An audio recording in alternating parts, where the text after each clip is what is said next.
వినాయక చవితి రోజున చంద్రుని చూస్తే భవిష్యత్తులో అపవాదాలను ఎదుర్కోవాల్సి వస్తుంది. ప్రతి సంవత్సరం వినాయక చవితి పండుగను భాద్రపద మాసంలోని శుక్లపక్ష చతుర్థి రోజున జరుపుకుంటారు.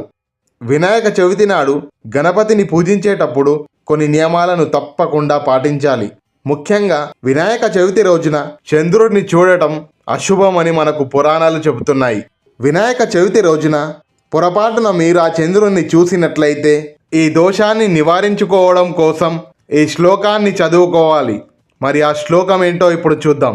సింహాః ప్రసేన మావధీత్ సింహో జాంబవథా హతః సుకుమారాక మరోదిహ తవ హ్యోష్య సహ మంతకః ఏషా బాలక మరోదిహ తవ హ్యేషా శమంతకః.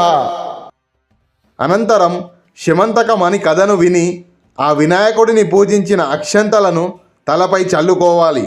చివరిగా వినాయకుడి దగ్గర వీలైనన్ని గుంజీలు తీసి సాష్టాంగ నమస్కారం చేస్తూ క్షమాపణ కోరాలి.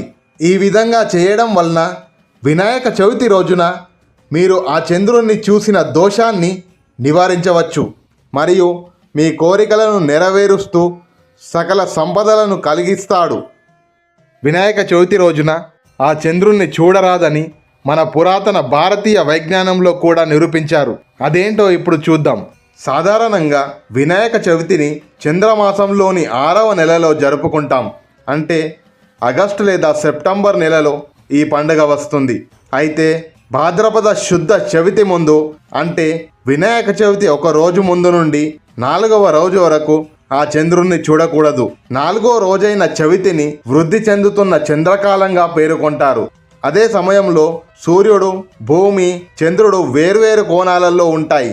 ఈ సమయంలో భూమిపై పడిన చంద్రకాంతి ప్రతికూల ప్రభావం చూపిస్తుంది. మానసిక ఆరోగ్యాన్ని సైతం ప్రభావితం చేస్తుంది. అందుకే ఈ రోజున చంద్రుని చూడరాదని మనకు పురాణాలు చెబుతున్నాయి. ఇందుకోసం వినాయక చవితి రోజున ఆ చంద్రుణ్ణి చూడరాదని మన భారతీయ వైజ్ఞానికంలో చెప్పబడినది. జై గణేష్ మహారాజ్కి జై. గం గణపతయే నమో నమః. ఇలాంటి మరిన్ని వీడియోల కోసం ఈ వీడియోని లైక్ చేయండి మరియు మా ఛానల్ని సబ్స్క్రైబ్ చేసుకోండి.